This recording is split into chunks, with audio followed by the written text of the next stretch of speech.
Alors, bonjour à tous. Je pense que nous sommes déjà en direct. Alors,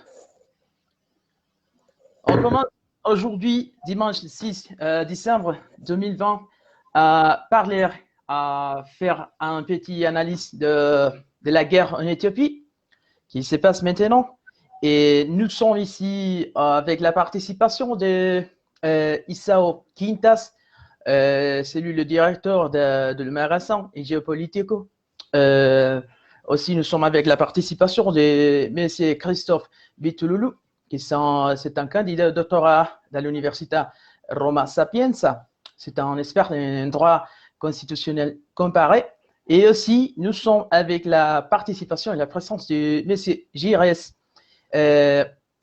qui c'est lui un expert aussi des rapports internationaux dans les pays africains.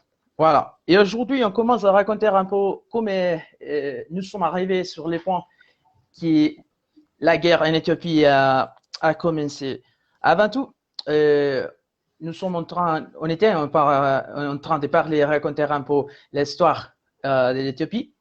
Qu'est-ce qui s'est passé en 1994, c'est un année très important parce que l'Éthiopie a choisi le chemin de devenir république fédérale et a choisi le fédéralisme comme le chemin pour l'administration politique de leur pays. Voilà. Je ne sais pas si quelqu'un veut commencer à raconter un peu l'histoire de l'Éthiopie et raconter un peu sur le fédéralisme.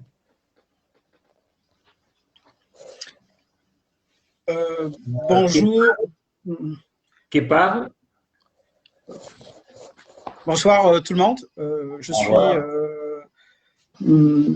Bitolo Christopher Givotte. Je suis, donc, comme disait Ignacio, doctorant en droit public comparé et international à l'Université La Sapienza de Roma, en Italie. Et je suis pas un expert comme on m'a présenté tout à l'heure, mais je dirais que je suis un doctorant et chercheur en droit constitutionnel comparé. Et ça, c'est justement ma spécialisation. Alors, le fédéralisme éthiopien, on va globalement tendance à dire que le fédéralisme éthiopien est assez atypique parce qu'il tend à concentrer l'essentiel des pouvoirs sur l'exécutif, comparé par exemple au fédéralisme états-unien ou allemand, ou pour parler des États fédéraux que sont les États-Unis et l'Allemagne. Et ce qui tend souvent à certains experts, certains intellectuels, certains chercheurs à qualifier le système ou le régime éthiopien comme étant un régime autoritaire, un régime dictatorial.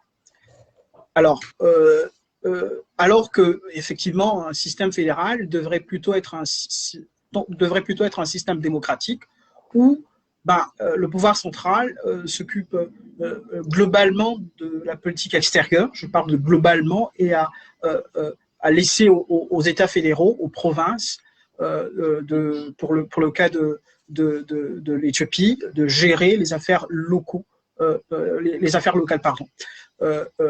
Et ce qui aurait peut-être pu éviter la crise que l'on rencontre au Tigré, mais aussi avec l'Érythrée, parce qu'il faudrait quand même le dire que l'Érythrée était une province de l'Éthiopie avant son indépendance, son autonomie et son indépendance plus tard en 1994, successivement à des années de guerre, un peu ce qui se passe avec le Tigré.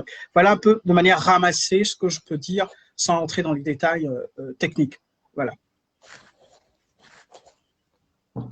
On continue de suite, je ne sais pas, Isao, Gires. Voilà. Non, vous pouvez aller. Je peux rester ici. Bonsoir tout le monde, bonsoir chers collègues, et bonsoir à tous vos milliers, vos nombreux followers qui nous font l'honneur de nous suivre ce soir.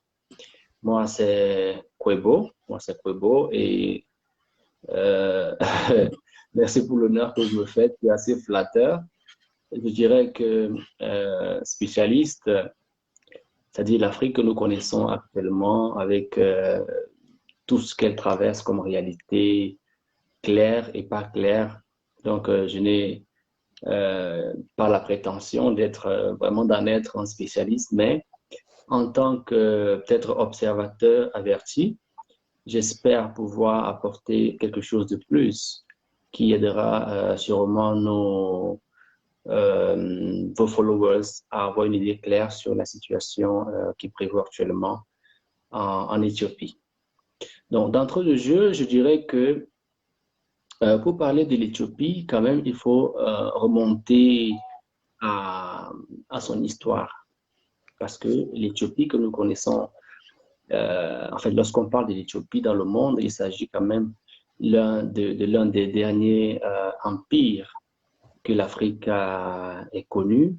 On parle de la fierté, n'est-ce pas, africaine, et qui, depuis les années 1940-1941, connaît une succession d'événements qui fait que le pays va de déstabilisation en déstabilisation.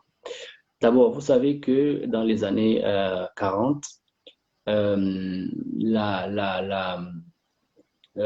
nous sommes sous le régime de notre dernier empereur, comme je le disais, Haïlé Sélassié, grand stratège qui a participé dans le processus de création de l'Organisation de l'Union africaine, qui, justement, après, donc, après la fin de la Deuxième Guerre mondiale, a vu basculer la monarchie vers ce qu'on pourrait appeler une république ou alors un État plus démocratique.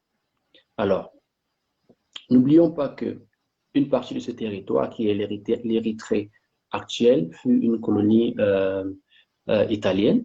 Justement, à la faveur de la Deuxième Guerre mondiale, les Britanniques, justement, avaient contribué à chasser les Italiens, ont travaillé dans le cadre également des Nations Unies à ce que l'Érythrée se rattache à l'Éthiopie et que ceci forme justement un État tout entier. Alors, plus tard, l'empereur Haïlé Sélassié avait une vision pour son pays. Il voulait lui donner une langue qui est l'Amérique.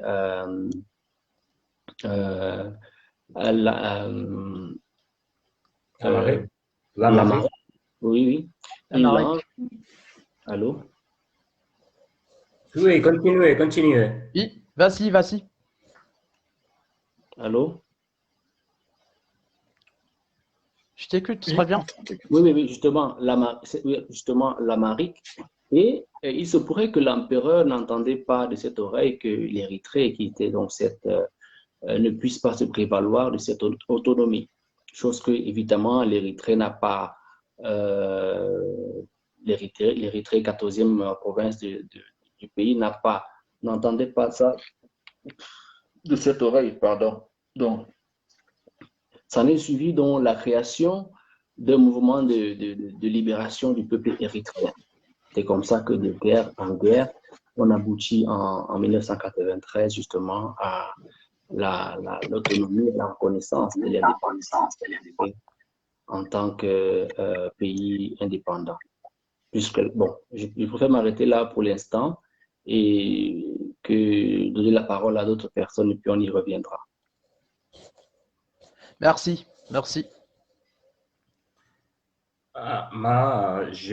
Si tu veux, tu peux continuer parce que nous avons voilà, une appréciation historique qui est la même parce que nous avons fréquenté, nous avons étudié dans la même école, la Sapienza de Roma. Donc, je voudrais seulement ajouter quelque chose à ce que tu as déjà dit regardant la situation historique en Éthiopie, mais aussi regardant ce que Christopher a déjà présenté d'un point de vue du fédéralisme éthiopien. Je voudrais ajouter donc que l'histoire d'Éthiopie, c'est une histoire de fierté, comme tu as aussi dit. On peut même dire que c'est une histoire d'authenticité à la mode de Mobutu Sese Seko parce qu'il appelle à la fierté d'être membre d'une communauté africaine qui a une histoire, des valeurs très fortes et très importantes pour l'homme, mais aussi pour les sociétés. Donc, le fédéralisme éthiopien est un fédéralisme à base ethnique, c'est-à-dire que le pouvoir central est un pouvoir qui a aussi donné certaines fonctions ou certaines compétences à des régions du pays, mais en même temps, ce fédéralisme fédéral a mis en centre une partie que c'est une partie dominante, qui était les partis TPLF, qui est une partie appartenant à des personnages très intéressants dans l'histoire éthiopienne, qui est par exemple Mené Zenawi, qui était membre qui a fait partie des groupes qui a bouleversé le régime de Mengistu dans l'année 1991. Donc, ces partis TPLF est une partie qui, d'un point de vue ethnique, même si nous ne sommes pas d'accord sur cette vision-là, est une partie qui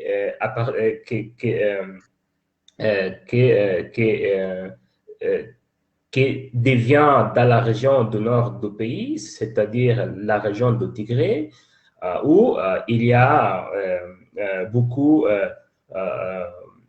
d'histoire, c'est-à-dire que l'histoire des Éthiopiens comme un État est une histoire qui commence même aux régions du Tigré. En 2018, le Premier ministre Abe a même dit que la région du Tigré, c'était la ventre de l'Éthiopie. Alors, le conflit qu'il y a maintenant est un conflit d'interprétation de la Constitution ou même des calendriers politiques parce que les élections générales qui devraient avoir lieu en septembre sont été reportées à cause du coronavirus et les autorités régionales du Tigré n'ont accepté pas cette situation-là et donc ils ont réalisé les élections législatives régionales que le gouvernement central le gouvernement central éthiopien n'a pas accepté.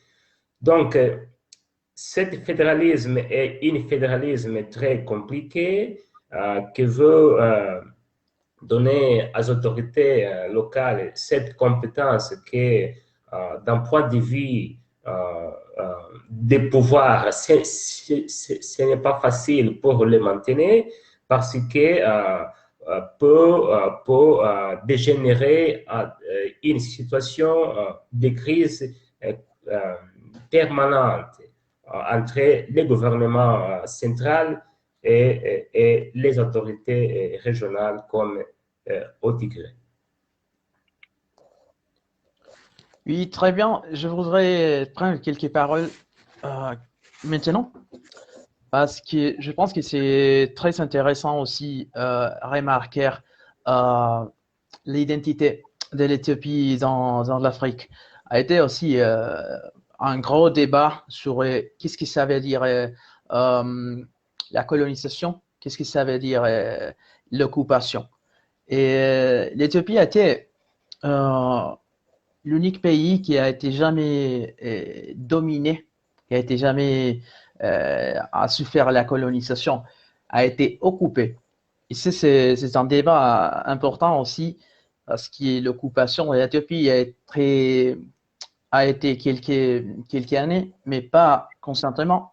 Et aussi, c'est très intéressant parce que l'Éthiopie a toujours à faire des protections et dans ses institutions sur sa propre culture, qui est l'amharique, c'est une langue qui est très, très, très important et jamais arrêt sous l'influence des langues qui sont des autres pays, des pays dominants.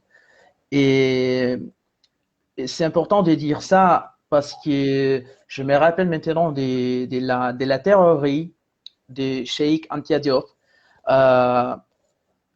qui a dit que la langue, c'est un instrument des dominations du peuple. Et la première chose que l'Éthiopie a fait a été de protéger et rejeter l'influence de la langue, les langues qui sont pas africaines. Et ça, c'est-à-dire que c'est philosophie de vie pour rejeter ce qui vient en dehors, qui ce n'est pas à toi. Et c'est pour ça que quand j'ai fait des connexions avec des institutions éthiopiennes, après, je me suis dit, mais pourquoi ici, il y a un fédéralisme qui c'est important, qui ça marche bien, mais en même temps, de notre côté, c'est ironique parce qu'il a fait toujours des différences entre des groupes ethniques. Et aujourd'hui, le deuxième groupe ethnique, qui c'est le Tigre, a été franchement fatigué d'être dominé et depuis très longtemps pour les groupes qui a été le majoritaire en Éthiopie. Et ça, c'est qui a créé le problème. Ici, il faut comprendre aussi que la plusieurs part des gens qui est à tout perdu dans la région du Tigre, ça c'est-à-dire des femmes, des enfants, ils sont très rapidement, ils sont partis chez le Soudan. Et les rebelles, ils sont partis très proches de l'Érythrée. Il y a aussi un problème diplomatique entre l'Éthiopie et l'Érythrée parce que le groupe qui c'est le Tigre, on se sent plus de côté de l'Érythrée. Et l'Éthiopie, l'administration centrale, il a dit arrêtez d'aider des rebelles. Donc, ça peut créer un peu des problématiques parce que Djibouti, c'est important. La Somalie, c'est important pour les contrôles et l'hégémonie de la mer Rouge. Aussi, de notre côté, il faut voir qui dans l'Afrique aura les pouvoirs de faire et d'aider l'Éthiopie pour faire des médiations. C'est mon point de vue, il y aura quelqu'un qui doit aider à faire des médiations. Mais la médiation doit être très transparente et doit être très intelligent aussi pour protéger surtout des gens qui maintenant ont tant souffert. Voilà, ça c'est tout que je peux dire jusqu'à maintenant. Alors, vous comprenez que la situation éthiopienne est tellement compliquée que… Alors, n'oublions pas, c'est vrai, j'ai parlé tout à l'heure de l'empereur Haïlé Sélassié. N'oubliez pas que à son époque, les langues qui étaient pratiquées en Éthiopie, il y avait l'arabe et le tigrinya.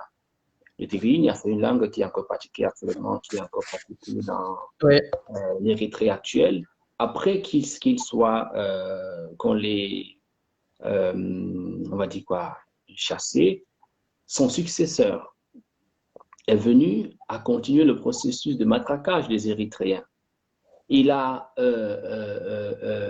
oubliant, parce que n'oublions pas que l'empereur pas également parce que les gens se sont vite précipités de dire écoutez, il privilégie les gens de sa région, chose qui est vraie ou pas, là, je ne pense pas que ce soit à nous de le justifier. Mais Mengistu tombe également parce qu'il souffre des mêmes problèmes. Parce que les Éthiopiens meurent de famine, il y a la pauvreté, c'est la dictature, c'est le parti unique, parce qu'ils avaient fini par installer le parti unique. Vous comprenez un peu. Donc, on arrive à un système où, actuellement en 2018, vous savez, après la démission de Haïlé Mariam, on a eu le Premier ministre qui est arrivé. Qu'est-ce qu'il n'a pas fait? La liberté d'expression, tout le monde apprécie la liberté d'expression, tout le monde apprécie le pacte de la paix qu'il a établi avec l'Érythrée. D'ailleurs, ça lui a valu un prix Nobel pour ça. Tout le monde apprécie le boom économique. Aujourd'hui, qui peut nier que l'Éthiopie, la flotte aérienne éthiopienne, quand nous allons en Afrique, c'est ça que nous prenons. Vous comprenez un peu? Donc, l'Éthiopie, actuellement, vous comprenez que malgré toutes les réformes, pourquoi est-ce que malgré toutes les réformes qui ont pu être apportées avec le Premier ministre Abiy et qui semblent mettre la communauté nationale et même internationale d'accord sur le fait que le pays a trouvé une certaine stabilité, pourquoi ça continue? Moi, je dis que la racine de ce problème se trouve dans la Constitution de 95. Est-ce que vous comprenez? Parce que je préfère que durant nos échanges, nous ne parlions pas de démocratie. Parce que moi, je prends, vous savez, lorsqu'on va acheter des habits, on parle du prêt-à-porter. Je pense que nous, Africains, surtout nous qui avons eu peut-être, je ne sais pas moi, la chance d'aller étudier ailleurs et de comprendre un certain nombre de choses, quand nous disait la démocratie, c'est la capacité d'un peuple à disposer de lui-même, la capacité d'un peuple à se développer sur la base de ses propres moyens. Je pense que c'est cette vision de la démocratie qui perturbe un peu les peuples africains. Vous comprenez un peu? Pour moi, je préfère, comme beaucoup d'intellectuels africains, parler de bonne gouvernance. Peut-être en parlant de bonne gouvernance, là, on pourra se dire, ben, écoute, OK, quels sont les mécanismes, quels sont les moyens que nous pouvons mettre en jeu, que nous pouvons adopter pour que nos pays, enfin, marchent comme nous voulons. Est-ce que vous comprenez? Donc, sortons un peu de ce piège, de ce traquenard, de ce prêt-à-penser, de cette formule à la cocotte minute. Parce que ce qui fait que la conséquence, c'est qu'en Afrique, on dit, on veut l'alternance, on veut les dialogues, sauf qu'on a des dialogues à la cocotte minute. C'est-à-dire, quand vous voulez manger très rapidement, là, vous mettez la manip, après ça, 10 minutes, c'est cuit.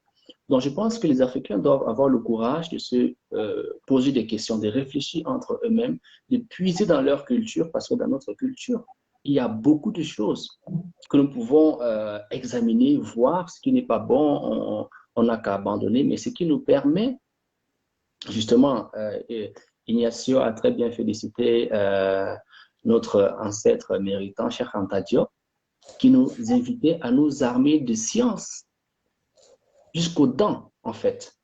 Donc, arrêtons le mimétisme. C'est le fait de mimer. Parce que, disons-nous la vérité, la démocratie pratiquée en Italie, le régionalisme, la démocratie italienne, c'est-à-dire avec son régionalisme, n'est pas la même que celle française. C'est pas la même que celle américaine. C'est pas la même que celle canadienne. C'est pas la même que celle suisse.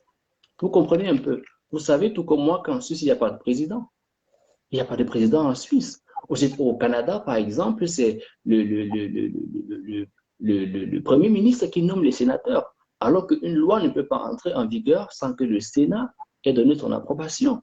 Vous avez vu aux États-Unis, c'est-à-dire que tellement on ne fait pas confiance au peuple que, après que le peuple ait voté, c'est encore les grands électeurs qui viennent élire le président. Est-ce que vous comprenez un peu? Donc, je pense que nous devons nous asseoir à un moment donné et dire, ben, écoutez, en tant qu'Africains, qu'est-ce que nous voulons mettre dans cette affaire de bonne gouvernance? Est-ce que vous comprenez? Et avoir le courage de dire, comme Poutine en 2014 aux Occidentaux, rendez-vous compte que la Russie fait ce qu'elle veut, la Russie a des ambitions, on ne reçoit pas de leçons de vous. La Crimée ne peut pas aller avec l'Ukraine parce que vous avez mis un pantin là, un rigolo, qui pastiche l'Occident, alors que l'Occident a ses réalités et la Russie a ses réalités. Après la chute du mur de Berlin, il y a eu une sorte de, je ne sais pas moi, d'agitation, mais les Russes, après, ils se sont dit, écoute, on ne peut pas courir vers ça. Est-ce que vous comprenez un peu? Donc, les Africains doivent rentrer dans cette réflexion entre eux, d'abord entre eux, parce qu'aujourd'hui, la Chine, vous savez, on a élu le président chinois d'ailleurs, est désormais élu à vie. on a un président en Chine élu à vie. Ça ne dérange personne. Personne ne peut hasarder pour traiter les rapports d'Amnesty International sur la Chine. Il y en a des tonnes. Vous comprenez un peu. Donc, le fait que, après avant 95, que les Éthiopiens aillent jusqu'en Angleterre pour parler des problèmes éthiopiens, pour moi, c'est quelque chose que j'ai pas apprécié. Parce que vous avez vu, la formule qu'on leur a proposée. Aujourd'hui, on te dit que l'Éthiopie, c'est une république fédérale démocratique fondée sur la différence ethnique. Et il y a des principes de droit international qui sont entrés, des principes assez pièges, où on te parle du principe à l'autodétermination, le droit à l'autodétermination des peuples. Est-ce que vous savez ce que ça veut dire? Donc, c'est assez compliqué. Ça veut dire qu'on est dans un jeu où, lorsque ma communauté, mon ethnie, n'est pas au pouvoir, encore que la communauté des Tigrés, apparemment, c'est une communauté qui reste au pouvoir pour près de 30 ans. Est-ce que vous comprenez? Pour près de 30 ans. Raison de Covid ou pas de Covid, qu'on ait au moins la prorogation de la date de l'échéance électorale a été faite de façon légale. Ils pouvaient attendre. Est-ce que vous comprenez un peu? Donc, regardez toute la diaspora éthiopienne d'origine tigréenne qui sont aux États-Unis partout. Essayez d'écouter le discours pour comprendre. Et Ignace l'a dit, c'est les populations qui souffrent, qui sont indépendantes. Je pense que nous, Africains, on doit se poser, à un moment donné, poser le débat sur ce que nous voulons faire. Sur ce que nous voulons faire. On a des mécanismes de résolution de nos problèmes. On a l'arbre à palabre en Afrique, on a les systèmes d'apartheid, on a les systèmes de concertation, et ainsi de suite. Il y a beaucoup de choses que nous pouvons mettre en place en Afrique et essayer de voir ce que nous pouvons, ce qui est bien pour notre pays, pour notre peuple en fait. C'est clair, ça c'est très clair. Et aussi, j'aimerais bien poser des questions à Christophe sur ce qu'on a parlé déjà un peu, qui c'est la question des droits des groupes minoritaires dans le propre pays. Il y a un cas qui c'est important. Il y a des gens qui sont très rapidement partis et arrivés vers le Soudan. Et quel est le rôle de le Soudan? Quel est le rôle des pays voisins de l'Éthiopie dans les conflits sur les points de vue des droits? Si vous pouvez nous donner votre opinion. Merci pour la parole. Je voudrais, dans un premier temps, fixer nos téléspectateurs, tous ceux qui nous suivent en ce moment, en ce qui concerne le cadre constitutionnel, pour rester un peu dans mon domaine de spécialisation. En fait, l'Éthiopie, comme nous l'avons tous dit ici, c'est un État fédéral, mais c'est un État fédéral qui est parlementaire et bicaméral, c'est-à-dire qu'il y a deux chambres du Parlement, il y a la chambre haute et la chambre basse. Dans le système francophone, on parle de Sénat et Assemblée nationale. En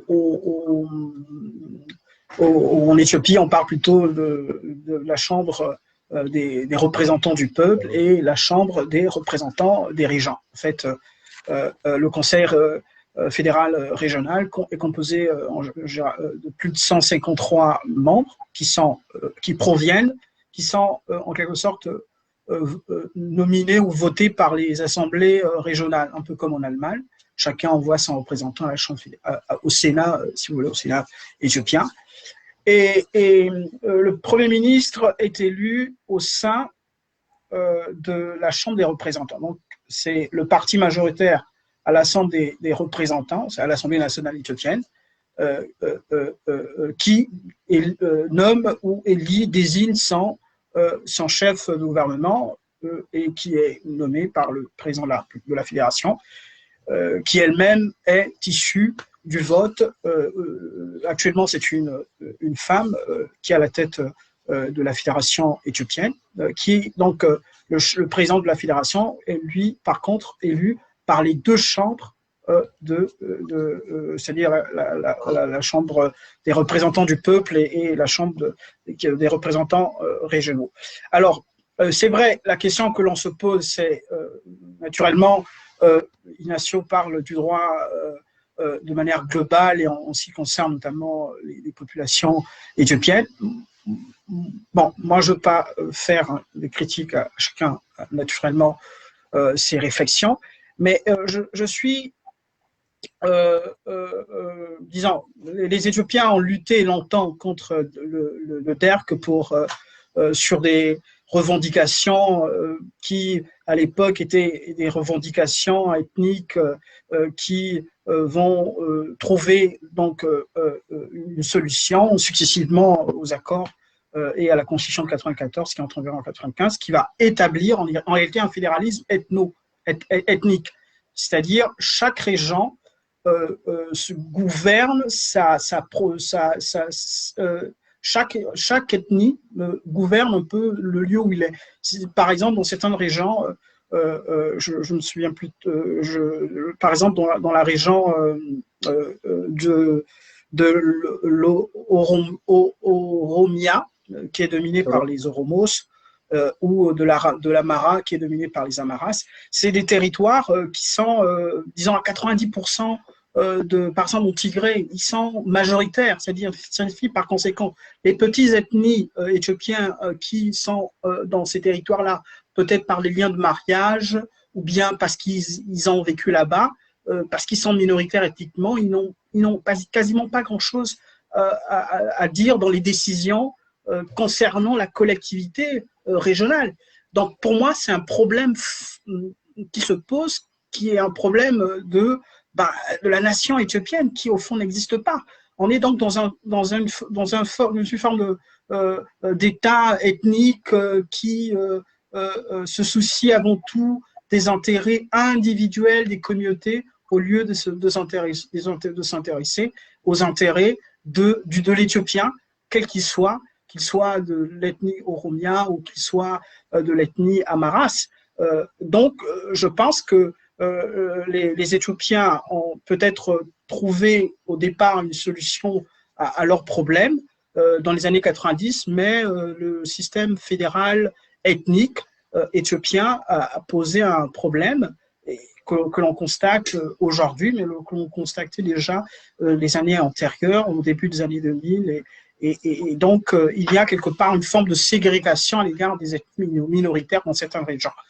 Bon, oui, il faut encourager effectivement le leadership. C'est la ségrégation, c'est à niveau administratif, c'est à niveau social, c'est naturel, c'est du territoire. C'est parce que chaque fois que je regarde la presse internationale, c'est toujours à parler de la division entre les groupes minoritaires et ça veut dire un peu que ça, il semble que c'est administratif aussi. Oui, il y a naturellement un problème. Moi, je vais donner un cas tout simple. Moi, par exemple, je ne veux pas parler de mon pays, je suis congolais de Brazzaville. Alors, nous avons souvent dans nos systèmes politiques le fait que il y a une ethnie qui est au pouvoir, qui distribue les cartes des responsabilités politiques à ses membres. Et donc, moi, qui appartiens à une ethnie qui est en réalité une ethnie majoritaire, puisque je suis même moi doublement, je suis issu d'un métissage ethnique. Bon, l'ethnie de mon père qui est majoritaire dans le pays, quand je vais dans les administrations publiques, l'ethnie au pouvoir qui est en réalité une ethnie minoritaire me brime parce qu'ils estiment, pour des raisons tribales, que je dois me mettre sur la dernière liste et être en dernier lieu, et parce qu'ils doivent servir avant tout le citoyen éthiopien pour provenir, sur le cas de l'Éthiopie, qui est de l'ethnie Omoros, parce qu'il est dans l'Oromia.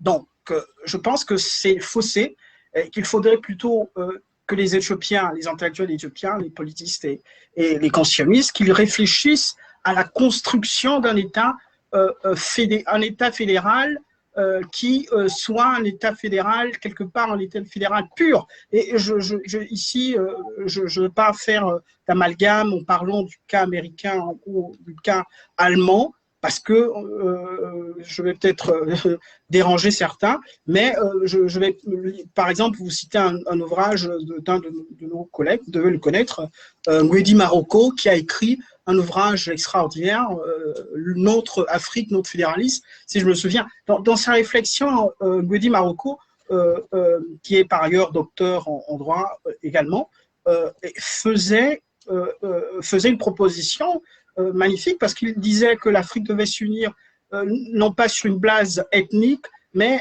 en reconnaissant d'abord que nous sommes africains d'abord et que l'on devait créer un État pour nous protéger face aux ennemis externes. Donc, alors, si les Éthiopiens, pour revenir au cas éthiopien, s'ils ne sont pas capables de se reconnaître d'abord en tant qu'Éthiopiens, la faille est que tout le monde peut entrer et faire ce que bon lui semble, c'est-à-dire encourager par exemple certains extrémistes dans le Tigré pour déstabiliser le pays et ralentir, ma foi, la croissance économique que l'Éthiopie connaît depuis des années. Parce que il faudra aussi connaître. Il faudra aussi connaître c'est qui est derrière à aider des extrémistes aussi. Ça, c'est la question qui est toujours, il faut se faire. Maintenant, je voudrais poser des questions à monsieur le directeur Isao. Quelle est votre opinion sur la presse internationale, comment qui la presse à faire le conflit sur comment qui a affaire à la presse en Afrique et la presse surtout en Europe, la France, l'Italie, Angleterre. Voilà. Tout d'abord, je voudrais aussi, avant de répondre à cette question que tu m'as posée, je voudrais parler un peu encore sur le fédéralisme éthiopien, surtout d'un point de vue des idéologies qui sont même à la base de ce fédéralisme-là. C'est-à-dire que on doit comprendre l'idéologie des partis politiques type LF, qui était une partie léniniste et marxiste, en même temps qu'il veut, il a gagné le régime des Mengistu, qui d'autre côté aussi était une partie marxiste-léniniste. La différence entre les deux partis, c'est que les TPLF, c'est une partie de type chauviniste, c'est-à-dire qu'une partie qui n'accepte pas le divisionnisme au sein de communisme, parce que, comme nous savons, dans les années 60 et 70, il était une autre schisme au sein du communisme soviétique, parce que les premières schismes a eu lieu dans l'année 1980. Dans les années 1948, quand Tito est sorti dans les influences de l'Union soviétique. Mais dans les années 60, Enzo d'Albanie n'est pas accepté d'autres schismes. Et donc, le TPLF est une partie non seulement marxiste et léniniste, mais aussi un parti qui n'accepte pas le révisionnisme au sein du communisme ou même au sein du socialisme. Et il y a aussi les paroles dans l'ancien Premier ministre éthiopien, Myriam Desalegn, qui après avait quitté le pouvoir. Il a dit que le TPLF était un parti d'extrême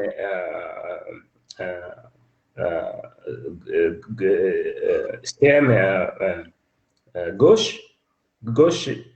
Et donc, comme toutes les partis extrême-gauche étaient une partie centralisateur. Donc, c'est-à-dire que le TPLF est né comme une partie qui n'acceptait pas la décentralisation du pouvoir, mais paradoxalement a fait cette décentralisation du pouvoir aux bases ethniques pour donner la possibilité de la région du Tigré de contrôler le pouvoir fédéral éthiopien. Donc, il y a aussi des raisons historiques qu'il a ajouté à faire ça, parce que les Tigranes sont un peuple guerrier qui est toujours considéré comme les meilleurs soldats éthiopiens qui ont même combattu dans les années avec ou contre les envahisseurs européens, comme par exemple les batailles d'Adoua qui avaient lieu dans 1896. Donc, il y a cet aspect historique, idéologique qui influence toujours la formation politique en Éthiopie, les gouvernements centralisateurs éthiopie, mais aussi une forme d'autoritarisme éthiopien. Alors, quand le monsieur B est arrivé au pouvoir, il a voulu bouleverser la structure politique éthiopienne en créant un nouveau parti politique, que c'était le parti Menda, qui signifie le parti de la prospérité. Dans son point de vue, ce parti-là veut être une partie multinationale, multiculturelle, multiethnique, qui veut créer un État basé non plus dans une ethnie, mais dans l'identité éthiopienne. Et cela peut aussi justifier la prorogation des élections parce que en tant une partie nouvelle dans la scène politique éthiopienne, il veut avoir du temps pour s'affirmer dans les territoires éthiopiens. Après ça, je voudrais aussi dire que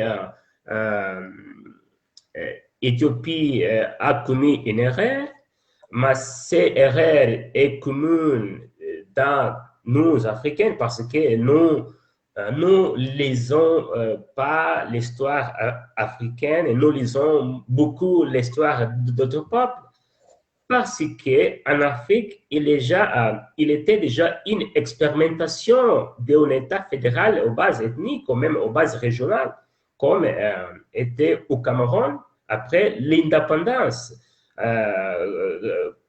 dans 1961, parce que, comme vous le savez, le Cameroun était un État formé dans une part qui se considère anglophone et d'autre part qui se considère francophone. Donc, ces parties-là ont formé une république fédérale. Je l'ai expliqué en 1972 quand il a fini le fédéralisme parce qu'il ne fonctionnait pas en Afrique. Donc, il y a eu cet exemple-là que l'Éthiopie n'a pas voulu respecter, n'a pas voulu lire, donc il a commis les mêmes erreurs qui a commis, qui a commis Cameroun. Donc, je suis d'accord avec ce qu'a dit Giresse, c'est que nous avons pensé dans un modèle politique qui est basé dans notre réalité socioculturelle, parce que toujours nous sommes là à discuter sur la démocratie, sur les formes politiques, sur les types d'États, mais d'autres peuples en avance, d'autres peuples on allait avant. Nous sommes bloqués sur l'état des droits. Attention, ce n'est pas dit que je ne crois pas dans l'état des droits ou dans les démocraties, mais je crois que nous pouvons faire un choix. Nous devons choisir. On fait toutes les choses dans le même temps. Il y a une partie qui écoute sur les formes, qui parlait sur les formes d'État, mais il y a aussi d'autres parties qui fait des choses à l'avant. Par exemple, au sein de la science africaine, hein, nous avons toujours comme les seuls modèles pour comprendre le développement africain, les modèles européens, mais ces modèles-là n'est pas suffi parce que même les Européens maintenant regardent aux Chine, les États-Unis aussi regardent aux Chine comme une menace à son hégémonie planétaire. Donc, il y a ces aspects que nous devons discuter comme Africains et pas seulement l'État démocratique, le fédéralisme, qui sont beaux pour ne parler, sont beaux pour écouter, sont beaux pour aller prendre un café, mais ce ne crée pas le développement parce que les temps sont changés. Et c'est me conduit à la demande que tu as posée sur la presse, la média occidentale. Alors, la média occidentale, ou occidentaux, je ne sais pas comment ça dit correctement, dit qu'en Éthiopie, il y a une confrontation ethnique. Regarde, donc, il y a une confrontation ethnique, tout ça que leur dire est la même chose. Chaque fois qu'il y a une confrontation politique en Afrique, c'est ou pour raison religieuse, comme c'est le cas et les anti-Balaka ou centrafricaines, ou même pour les raisons ethniques, comme maintenant entre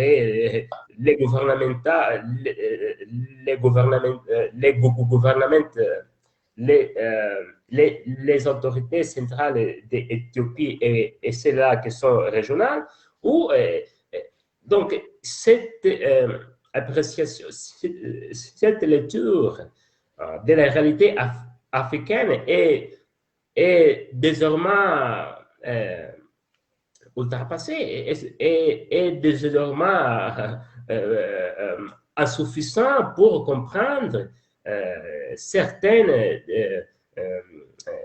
réalités qui sont émergées même après la décolonisation, même après les indépendances africaines, parce qu'il y a une nouvelle révolution qui veut avoir la possibilité d'obtenir les ressources africaines, mais même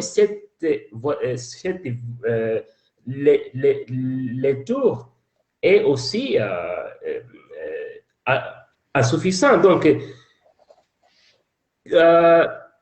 la presse la presse occidentale devait avoir une lecture plus globale de la réalité africaine et pas les réduire à des questions ethniques ou même religieuses.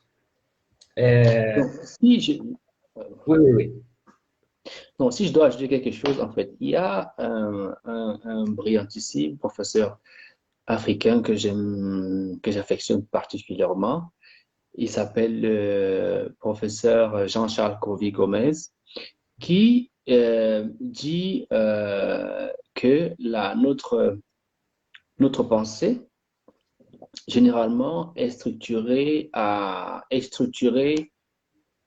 de 3 étages, en fait. OK?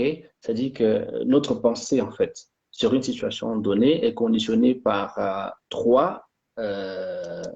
si vous voulez, par en fait, à 3 étages. La première, il y a le préjugé. C'est-à-dire qu'avant même d'entrer dans le sujet en question, il y a quand même une idée que vous vous faites de la chose. Est-ce que vous voyez? Et en deuxième, il y a l'information des médias. Est-ce que vous voyez? Et le troisième niveau qui est vraiment le plus intéressant, ce n'est pas, c'est ce qu'il appelait les données géopolitiques. C'est ça qui devrait nous intéresser. Parce que tout à l'heure, tu as parlé de ce que racontent les médias occidentaux sur la situation. Eh bien, le docteur t'a dit, c'est-à-dire qu'il s'agit, quand ça se passe chez les Africains, ce soit des guerres religieuses, ce soit des conflits ethniques. En fait, ces Africains-là, c'est tellement compliqué, ils ne comprennent rien à la démocratie. Appliquer la démocratie et encore démocratie. Non. Je vous invite à remarquer, en fait, que allons depuis la conférence de Berlin. Quel était l'objectif de la conférence de Berlin? Il s'agissait du partage de l'Afrique. C'est-à-dire qu'il ne s'agissait pas d'un procédé qui disait, bah, écoute, on va mettre les Congolais avec les Angolais, encore que c'est un même peuple, on va mettre ceux-ci avec ceux-là parce qu'ils se ressemblent beaucoup. Non, il s'agit le projet reste d'actualité. C'est-à-dire qu'il s'agit de diviser davantage l'Afrique. Nous sommes aujourd'hui à 54 États, mais s'il faut arriver à 300 États, ils le feront. Et vous allez comprendre qu'il s'agit d'isoler les poches, n'est-ce pas, des richesses. C'est-à-dire qu'on arrive au Cameroun, par exemple, si aujourd'hui, au nom du principe de l'autodétermination des peuples, et qu'on arrive à la sécession au Cameroun, laissez-moi vous dire que la région dite anglophone, c'est une partie vraiment qui compte pour beaucoup, sinon à près de 41% de la richesse du PIB camerounais. Est-ce que vous comprenez? L'Érythrée est partie avec la façade maritime. Le Tigré encore, s'il s'en va, c'est une double difficulté. De l'autre côté, sur l'affaire du barrage du Nil, parce que l'Égypte et la Somalie n'entendent pas de cette oreille. Est-ce que vous comprenez? Et vous allez aller, c'est le cas avec au Nigeria, vous avez eu le problème avec le Biafra, vous avez Cabinda en Angola, au Congo, c'est pareil. Alors, c'est la même chose. Tous ces pays, ces régions qui demandent la sécession, ou bien qui sont tout le temps en mouvement, et on pousse les populations à s'en aller, c'est parce que là-bas, il y a des poches, il y a des réserves, il y a des ressources naturelles, il y a beaucoup de richesses. Est-ce que vous comprenez? Donc, l'ambition ici, franchement, c'est de vivre en Afrique, profiter des richesses des Africains sans les Africains. Raison pour laquelle, vraiment, tout à l'heure, le docteur, je suis sûr qu'il a fait une...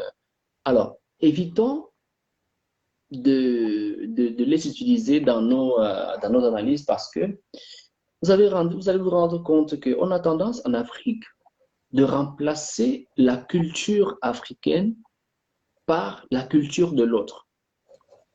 Est-ce que vous comprenez? Par exemple, dans les pays africains où les enfants, par exemple, vont dans les écoles coraniques, c'est devenu la culture, en fait. C'est-à-dire que l'islam a remplacé la culture locale. Aujourd'hui, au Cameroun, on a tendance à définir les gens par francophone, anglophone. C'est pas la culture. C'est pas la culture. C'est-à-dire, ayons un moment de pause et dites-nous, et qu'on se dise, mais qu'est-ce qu'on est en train de faire? Je dis encore, l'Éthiopie trouve tout son malheur dans la constitution de 95. Et lorsqu'on sait la valeur qu'une constitution, si encore elle est une constitution rigide, comme nous savons la valeur qu'une constitution rigide a, c'est grave. Lorsqu'une constitution consacre la division d'un pays sur base ethnique, ça veut dire que vous avez le droit de faire à ce que votre langue, je dis votre langue de votre région, soit utilisée comme langue de travail, instrument de travail. Dans votre région, vous avez votre drapeau, vous avez un certain nombre de choses que dans un État normalement constitué, on ne ferait pas. On ne ferait pas. Et vous avez vu, même lorsque l'Érythrée a pris son indépendance, les Érythréens continuaient à travailler en Éthiopie, dans les transports, ils avaient ce problème de langue, justement parce qu'ils ne parlaient pas la langue pratiquée l'amharique, pratiquée en Éthiopie. Vous comprenez un peu à quel point, parce que nous allons peut-être chez les autres, nous étudions chez les autres, et on se croit plus français, plus italien, plus... On oublie que nous sommes des Africains. Et que notre boulot actuellement, c'est de penser, de réfléchir pour donner à notre peuple.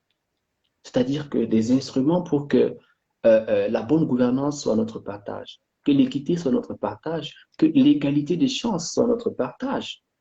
Est-ce que vous comprenez? C'est bien possible. Imaginez un seul instant, Donald Trump a perdu les élections. Donald Trump a dit, je ne manierai pas. Si Donald Trump, un seul instant, je vous invite à faire cette réflexion, si Donald Trump avait été un président africain, qu'est-ce qui se serait passé? Un seul instant. C'est-à-dire qu'on aurait gelé ses avoirs, on aurait interdit de sortir du territoire, on aurait interdit les visas à ces trucs, on aurait gelé les comptes de sa famille, on aurait envoyé déjà une équipe de casques bleus là-bas, et puis, bienvenue la CPI. Est-ce que vous comprenez un peu? Donc, puisque c'est simpliste de dire comme ça, c'est trop simpliste d'affirmer les choses comme ça parce que c'est par étapes que fonctionnent certaines résolutions des Nations Unies. Mais globalement, le principe, non, je pense que tu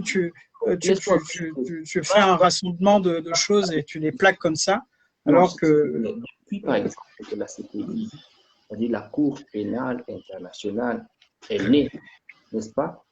Je pense qu'il faudrait qu'on sorte de la victimisation et qu'on résout plutôt nos problèmes en tenant compte également de la réalité sociologique à laquelle on est confronté. Parce qu'on a beau dire qu'on a un passé, mais est-ce que nous connaissons réellement ce passé? Donc, nous avons aujourd'hui une situation factuelle. Nous sommes dans des États issus moi je dirais, de la réalité coloniale que nous avons tous hérité. Et donc, il faudrait que sur cette base-là, reconstruire. Je pense que c'est une erreur. Alors, nous également, écoute, sans vouloir... D'abord, je ne pense pas qu'on puisse aller longtemps si nous sommes déjà incapables de nous mettre d'accord sur nos points d'accord. L'histoire de l'Afrique ne commence pas avec la colonisation, je suis désolé.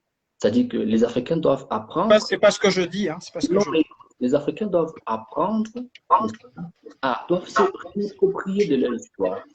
Les Africains doivent réapprendre à être fiers de leur histoire. Ils ont eu un passé très glorieux, en fait. Donc, je pense il y a des spécialistes là-dessus. On ne peut pas tous faire de l'histoire. Laissons aux historiens, aux anthropologues africains Il y a une question très importante qu'il a dit, Gérès. Et c'est la question, à mon avis, de l'influence qui est endogène, qui vient dehors à ta culture. Tu ne peux pas la remplacer. Il faut faire attention. Tu peux prendre quelque chose d'intéressant qui vient dehors, mais tu ne peux pas le remplacer absolument. Ça, c'est un problème. Et tu le sais, à mon avis. C'est ça, c'est une question. Donc, il faudra reconstruire l'Amérique latine, alors. Oui, à 70% d'Occidentaux. Laisse-moi finir, que je te raconte. J'étais dans ma vision. Il faut jamais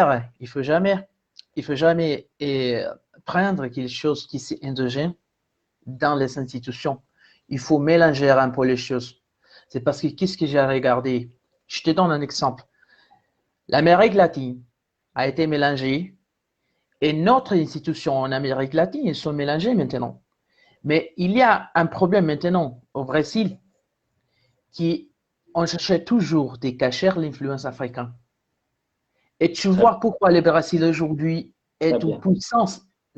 Attends, c'est ce que j'ai dit. Le Brésil est un pays assez. Le racisme au Brésil est une réalité que tout le monde connaît depuis de longues années. Hein. Oh, Christophe, regarde. Si tu regardes maintenant la musique brésilienne, tout le monde la connaît au monde entier. Il dit c'est bien, c'est joli, magnifique, voilà. Mais personne ne va te raconter où est l'influence de la percussion au Brésil. Ça, c'est pas un élément qui vient de Portugal, qui vient de l'Italie, qui vient de l'Amérique du Nord. Il faut faire attention. Mais tu vois que l'histoire la raconte d'une manière que c'est différent. Pourquoi que je me demandais quand je suis allé là-bas et que moi je parle à l'art, j'ai dit mais pourquoi que personne ne part pas dans la percussion? Moi, je suis percussionniste. Hein. Ça, c'est la passion de ma vie. Moi, j'ai toujours à regarder que chaque parole qui y a quelque chose à voir avec la percussion n'est pas occidentale.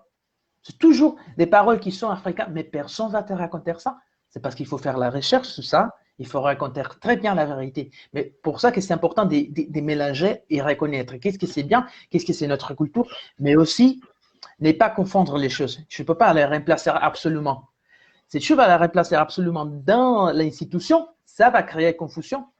Oui, c'est ce que je dis. Ça créera le séparatisme, ça créera l'apartheid, ça créera tout ça. Exactement. Voilà. Ce que la confusion d'identité, c'est un problème grave aujourd'hui. Tu vas en France, les enfants des deuxième, troisième génération, c'est toujours à se demander moi, je suis où mon lieu dans le monde entier hein? Je suis qui? Tu vois? Et pour ça qu'il y a beaucoup de gens qui ont appris ces racines à regarder, pas ses parents, ses grands-parents. J'ai dit, oh, regarde, là-bas, mes racines sont toujours là-bas. Tu vois? C'est parce que ça, c'est la question des institutions qui sont très importantes à les reconnaître. Et encore, j'ai fait une reconnexion avec Cheikh Anta Diop, la langue, c'est la façon de penser. Hein. Aussi, c'est la philosophie, c'est tout ça, et même la musique. Et si tu vas mettre ça dans cette institution, dans un pays, il faut faire attention. C'est parce que peut-être qu'il n'est pas la chose qui t'appartient. Tu vois? Bien sûr. Alors, merci beaucoup pour la précision que tu as apportée. Alors, c'est Christopher. Christopher, je ne sais pas s'il a conservé la même pensée, mais c'est quelqu'un qui me disait il y a, je ne sais pas, peut-être 4 ans, 3 ans aujourd'hui, 2 ans, 3 ans, 4 ans aujourd'hui, que selon lui, l'Afrique, ce serait peut-être mieux qu'on laisse que l'Afrique se fasse recoloniser par le colon, afin qu'elle apprenne qu'elle ait beaucoup plus de bonnes manières. Tu as pris quelques mots de ce que je disais pour en faire un résumé. Non, moi, j'avais toute une logique derrière. Oui, mais tu paraphrases, mais tu ne me dis pas exactement ma pensée. Mais tu m'as toujours dit, mais en fait, je t'ai toujours dit que j'ai jamais dit les choses telles qu'elles sont. Mais je reconnais avoir utilisé ces propos-là. Mais tu les résumes à ça. Je constate, je suis désolé. Mais bon, je te laisse terminer. Hein. Écoute, alors, je dis ceci. Je dis ceci. Alors, nous faisons dans les sciences sociales et nous savons quelle est l'importance de l'histoire lorsqu'on veut aller loin, en fait. Nous avons tous peut-être fait droit public dans la même fac. Il y a je vous dis quoi, un paradigme sur lequel, quel que soit l'enseignant, il a l'obligation de s'arrêter lorsqu'on vous parle del lineamento storico de la Costituzione italiana. Je crois que ça vous dit quelque chose. Ça veut dire que c'est un moment pendant lequel à l'étudiant, on lui raconte toute l'histoire de l'Italie, les guerres que l'Italie a fait, arriver jusqu'en 48, faisant même la différence entre la constitution flexible de comment c'est qu'il y a Statuto Albertino. Hein? Lo Statuto Albertino. De le Statuto Albertino et la Constitution, en fait. Donc, toute l'histoire, avec les décrets logotenentiali, que l'étudiant est obligé, l'apprenant est obligé de savoir pour comprendre d'où est-ce qu'on vient.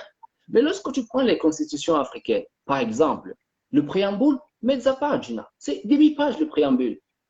On dit, bon, écoute, le peuple camerounais, congolais est fier d'être ensemble, bam, article 1, punto. Non, en fait.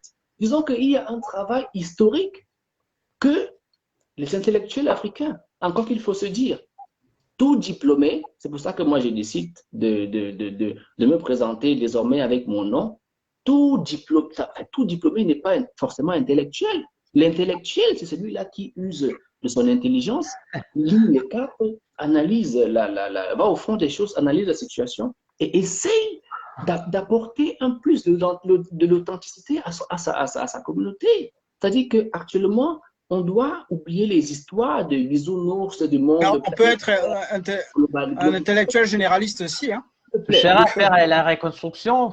Le monde n'est pas globalisé. Scusate ragazzi, le monde n'est pas globalisé. Si globalisation il y en a, c'est-à-dire que nos richesses qui peuvent traverser les frontières, mais tu as vu lorsque les gens veulent partir, veulent traverser le mur pour aller aux États-Unis, tu as vu la barrière. Lorsque nos frères meurent dans la Méditerranée chaque jour. Donc c'est un leurre en fait. C'est un leurre. Il faut qu'on travaille pour rétablir l'Africain dans sa dignité, lui faire comprendre qu'il et travailler pour sortir de la situation. S'il vous plaît, monsieur. Attends. Parce que je dois donner la parole. Alors, très rapidement, je dois donner la parole à Christophe. Tu veux parler de quelque chose? Oui, je voulais juste répondre à Gérès. C'est vrai que ce n'est pas un débat entre nous, hein, mais que le préambule italien fait, je lis en français, le chef provisoire de l'État, vu la délibération de l'Assemblée constituante, qui, dans la séance du 22 décembre 1947, a approuvé la Constitution de la République italienne, vu la 18e disposition finale de la Constitution, je fais une traduction en français directement, promulgue la Constitution de la République italienne dans le texte est le suivant. Article 1, l'Italie est une république démocratique. Je peux te dire que l'histoire du préambule, l'Italie, c'est même pas 5 pages, c'est même pas 5 phrases. Hein. Donc, en Afrique, si on doit résumer l'Afrique au préambule, ma foi, il faut plutôt demander aux intellectuels et surtout aux spécialistes d'élaborer, d'aller rechercher, d'aller fouiller et de nous ressortir une histoire de l'Afrique. Il faudrait laisser à chaque spécialiste de faire son travail.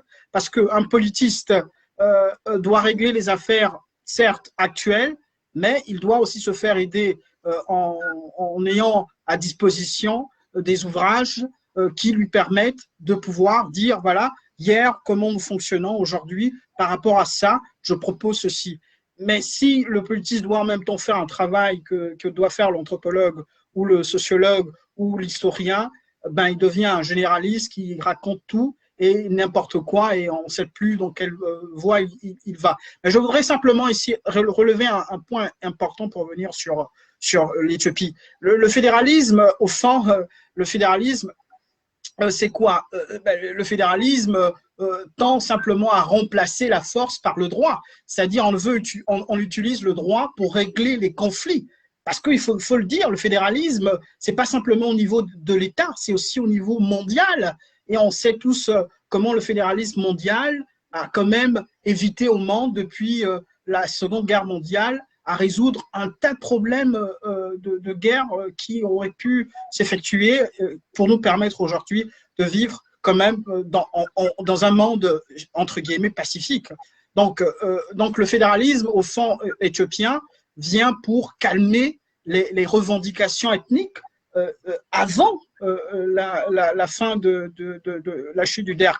Parce que pendant ces guerres-là, ce n'était pas simplement le peuple tigré qui menait sa bataille et ses revendications, mais c'était toutes les ethnies au niveau de l'Éthiopie à l'époque qui chacun demandait chacun ses revendications. Donc la constitution de 94 qui rentre en vigueur en 95 vient pour apaiser et répondre au moins à chaque revendication. Malheureusement, moi je le dis de manière un peu comme ça simpliste, le problème de l'Éthiopie c'est qu'il y a pour moi, de l'excès de la part du gouvernement central qui n'a pas donné non simplement les moyens juridiques aux régents, mais aussi surtout les moyens,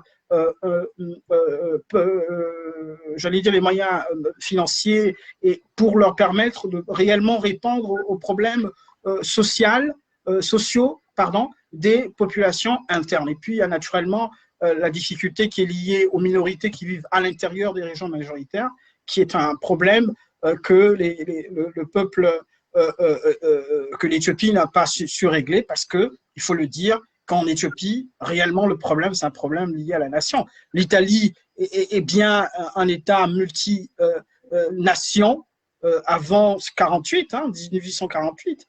À l'époque, l'Italie, ça n'existait pas, l'Italie. À la chute de l'Empire romain, chacun avait son État, l'État de Venise, l'État de Lazio.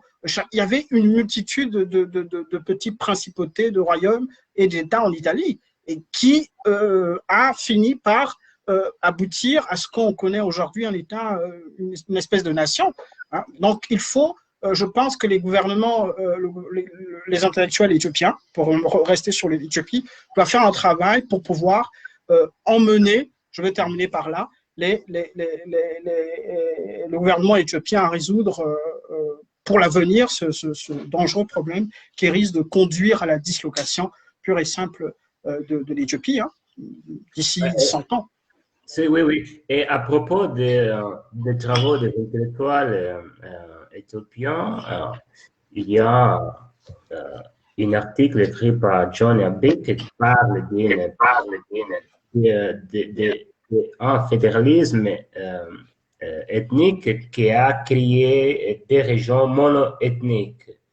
Et ces régions sont à la base des conflits permanents entre eux. Par exemple, il y a aussi des conflits de terre parce qu'on a établi un État fédéral au base claire, en fait. Il y a certains ethnies qui n'avaient pas de terre parce que cette constitution-là a reconnu seulement 9 ethnies principales dans le pays. Mais il y a pour eux environ 88 ethnies. Et en plus, il y a aussi des gens qui n'ont pas la cesse à terre pour vivre. Donc, ces fédéralismes-là, comme elle a dit aussi, j'y reste, mais aussi, comme elle a dit toi-même, c'est une erreur stratégique, mais les mêmes acteurs parlent aussi de l'expérimentation. Donc, c'est une expérimentation parce que les États africains sont États nouveaux qui ont 60 ans d'indépendance. Donc, il y a la nécessité de donner un peu de temps pour apprendre à trouver les modèles qui sont mieux pour eux-mêmes. Mais non, je ne sais pas si nous avons encore de temps. Je voudrais aussi parler. Je pense que nous sommes presque finis. Oui, il n'y a pas que l'Afrique aussi qui a des problèmes liés aux difficultés ethniques. Si je dois dire difficultés ethniques, on peut parler de l'Espagne, avec les Catalans, avec les Basques, qui sont en train, depuis des années, veulent leur autonomie. Donc, ce n'est pas simplement un problème propre à l'Afrique. Il y a aussi l'Italie avec voilà. Un Espagnol ne serait pas d'accord avec toi quand on utilise le terme d'ethnique, en fait.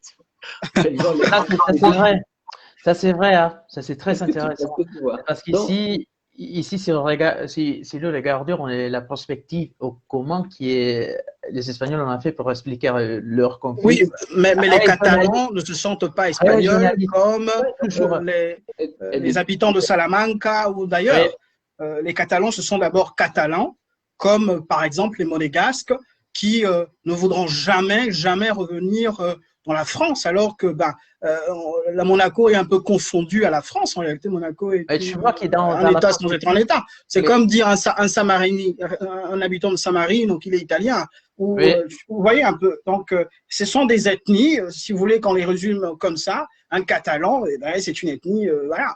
Maintenant, si en catalan, il y a des sous-ethnies, tu vois je parfois, n'en sais rien. Mais tu vois que parfois la parole est Alors, ça c'est dehors l'Europe. je peux parler? Toujours dehors l'Europe. Parce que, oui. Je vous pose des questions, mais pourquoi? C'est toujours dehors l'Europe, mais jamais dans l'Europe. Tu vois? Ouais, c'est ça. Oui, c'est une question très intéressante, mais... En Europe, on parle plutôt en question de religion, entre musulmans et chrétiens. À propos des ethnies africaines, c'est une construction sociologique pas africaine. Ce n'était pas des Africains qui ont établi des ethnies. C'est un projet des 20 siècles qui était à la base de la division même du continent, hein, parce que je ne connais pas une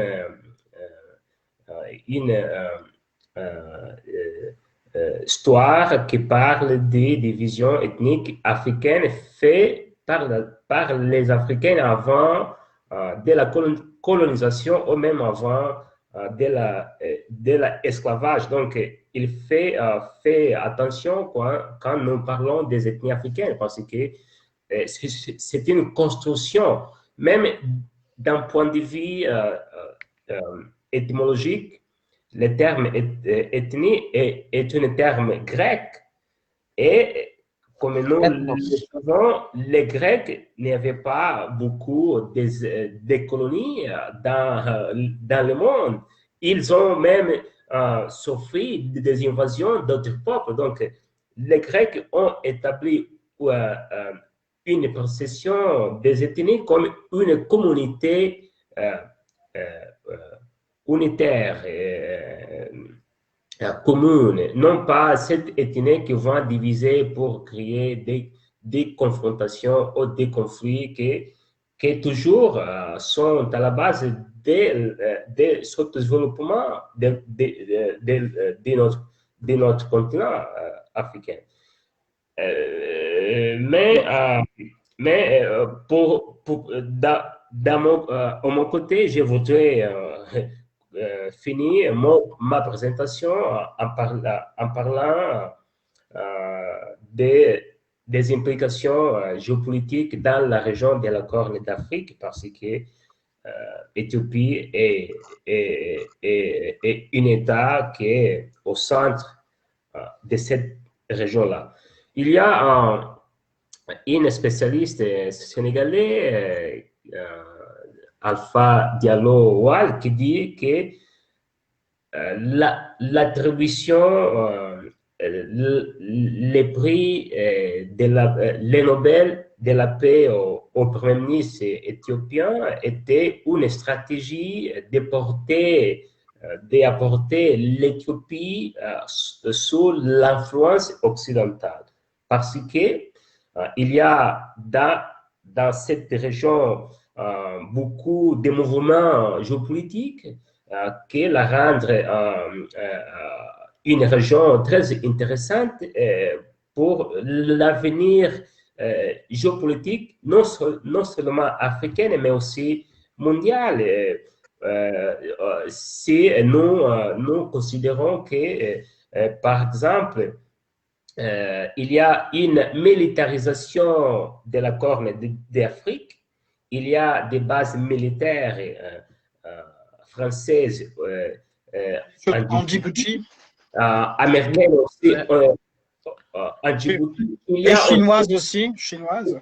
Les Chinois aussi sont entrés dans le il y a chinois, il y a turc, il y a américain. La Chine a construit la première base militaire en Afrique, en Djibouti.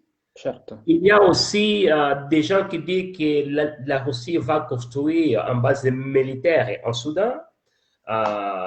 Donc, En Centrafrique. même aux Centrafrique aussi. Émirats arabes unis, il y a déjà une base militaire en Érythrée. Donc, cette région-là signifie quelque chose d'un point de vue géopolitique. Et, dans mon avis, c'est pour arrêter la présence chinoise dans cette région-là, parce que la Chine, pour raison de la route de la soie, a construit des trains qui partaient, par exemple, d'Addis Abeba en Djibouti, au port de Djibouti. Il y a aussi un train voie d'accès. Oui, oui. Il y a aussi un train qui part de Nairobi à Mombasa, et ces trains-là ont été construits à travers les financements chinois. Donc, et il y a ces possibilités de présence géopolitique des États pourtant des États plus grands dans ce système-là qui vont contrôler la vie, la politique, la sociologie, l'économie des peuples africains del Corne d'Afrique. Donc, non, ces conflits dans les régions de Tigré et la possibilité, il y a la possibilité qu'il va constituer une rupture permanente contre une rupture contre la présence dans cette région-là d'une idéologie marxiste-léniniste à travers les TPLF, qui en même temps peut être positif parce qu'il va constituer la possibilité de créer une unité unique dans le peuple éthiopien en Éthiopie. Donc, il y a cette possibilité que la Corne d'Afrique va jouer un rôle fondamental d'un point de vue géopolitique, mais en même temps, c'est la région plus militarisée dans le continent. Par contre, la région de Sahel africaine, où il y a aussi des bases militaires, ou même la présence militaire française, italienne, etc., qui dit qu'il y a pour combattre le terrorisme. Donc, les intellectuels africains, les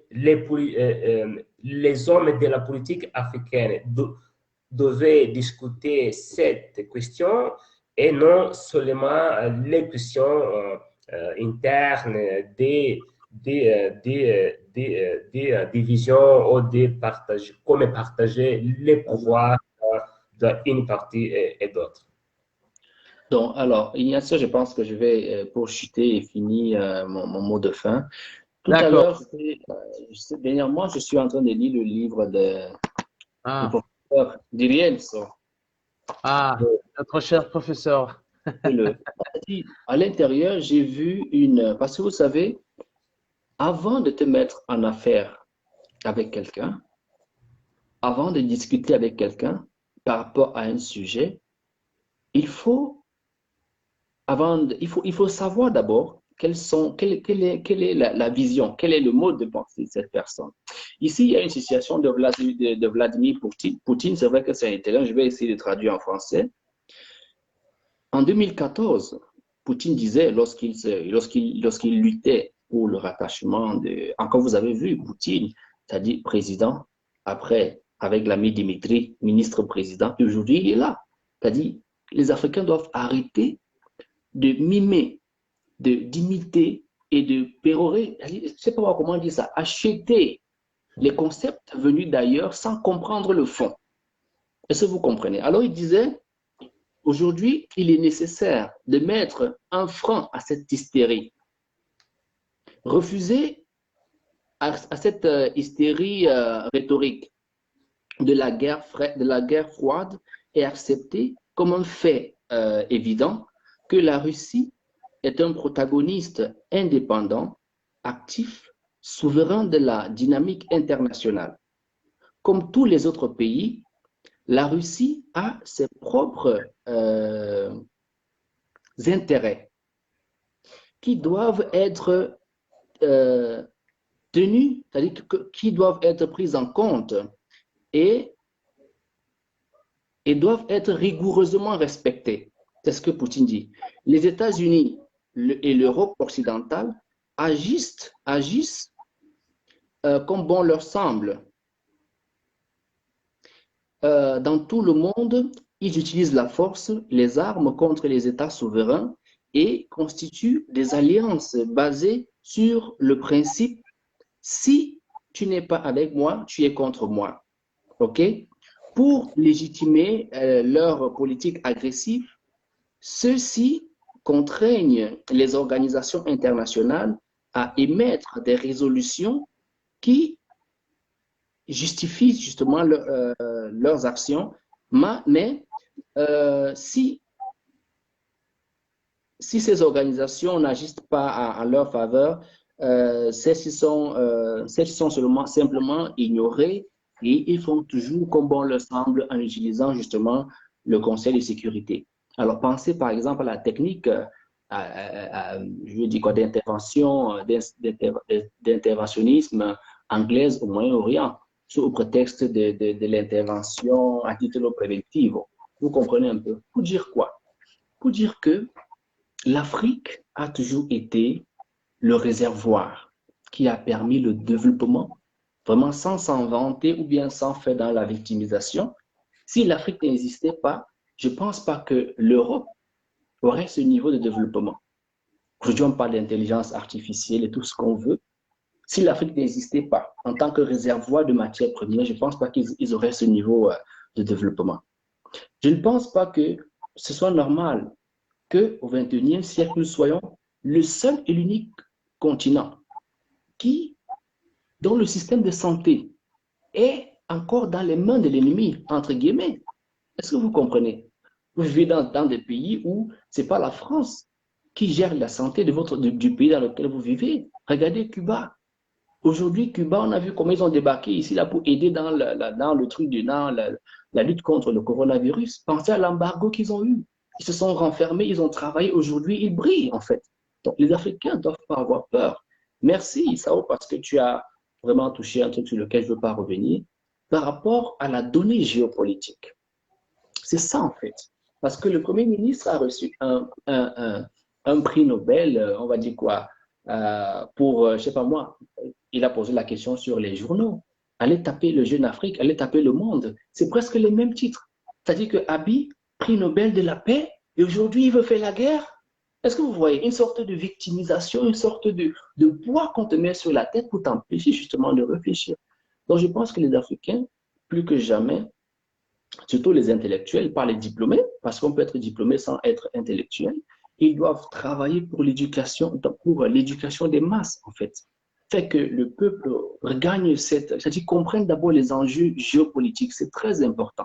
Parce que tant que les peuples ne comprennent pas quels sont les enjeux géopolitiques, ne comprennent pas le monde dans lequel ils sont, je suis désolé, on aura toujours des situations où on sera déstabilisé et puis ça peut encore prendre 200 ans. Est-ce que vous comprenez? Donc, l'Occident est prêt à tout pour réussir. L'Occident est prêt à tout pour sa survie. C'est de ça qu'il s'agit. Les Africains, si on a survécu, après les morts qu'on a connus avec l'esclavage, après la colonisation et ainsi de suite, car c'est un miracle en fait. Donc, on doit travailler pour que nos peuples comprennent l'enjeu. Cheikh Anta Diop, c'était son rêve. Il parlait des États-Unis d'Afrique. Mais on ne peut pas parler, on ne peut pas continuer aujourd'hui, nous en tant qu'Africains, constituer des relais à parler du principe de l'autodétermination des peuples, les gens ont le droit d'être libres, ainsi de suite, pendant que l'Afrique va diviser, eux, ils sont dans l'Union européenne, Là-bas, il y a les BRICS. Là-bas, ceux qui sont plus forts sont dans les États-nations, des États-continents comme la Russie, l'Inde et tout ça. Africains, réveillons-nous en fait. Réveillons-nous. Ce qui se passe en Éthiopie, d'abord, c'est un cas école. La constitution éthiopienne va réviser ça. Parce que voilà, comment on appelle, l'épine qu'ils ont au pied, la constitution éthiopienne, qui permet à ce que on soit dans un fédéralisme, pas comme celle américaine, mais sur base ethnique. Et la constitution te dit encore que dans les régions, les ethnies les plus dominantes peuvent mener le bateau, en fait. Mais lorsque j'ai pu retrouver un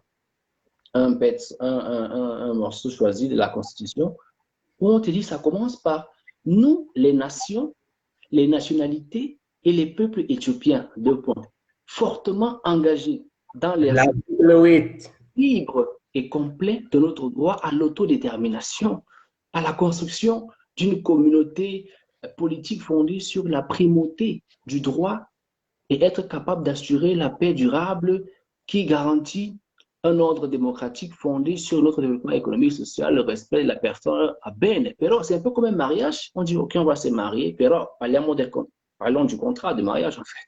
C'est-à-dire qu'on prévoit la séparation avant même de se marier. Donc, je pense que là où il y a développement, il y a justice, les gens ne pensent pas à la sécession. Les gens ne pensent pas à la sécession. Et à un moment donné, lorsque vous faites à ce que les gens ont le pouvoir, il y a toujours, c'est ça, hein, les hommes en fait. Il y a ça partout, où les gens, les uns dominent les autres, et une fois qu'il y a deux intellectuels qui se lèvent, qui crient, ça crée le désordre en fait. Si on veut aller vers les États-Unis d'Afrique, commençons par nous remettre en question, ne répétons plus tout n'importe comment, et essayons d'être des ambassadeurs pour la paix, c'est-à-dire que fouillons dans notre culture, comment est-ce qu'on résout les conflits, et ainsi de suite. L'Africain que je suis, que vous êtes, non pas, la culture libérale n'est pas notre fort, en fait. Nous sommes dans le partage, nous sommes dans cette solidarité-là qui est innée en nous, en fait. Nous sommes dans des choses qu'on ne maîtrise pas et qui nous créent des problèmes chaque jour. En fait. Donc, je pense que je vais m'arrêter ici. Merci, Jiré. C'est la dernière question, c'est pour finaliser notre débat. C'est pour Christophe. Vous voulez ajouter quelque chose, Christophe?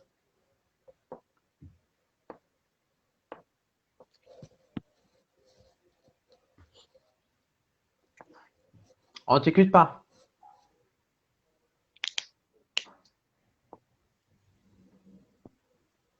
Je ne sais pas qu'est-ce qui s'est passé. Et il doit avoir peut-être des problèmes avec son micro, je ne sais pas.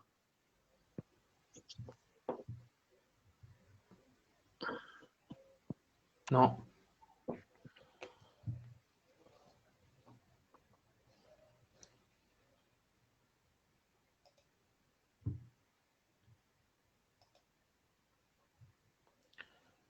Vous l'écoutez?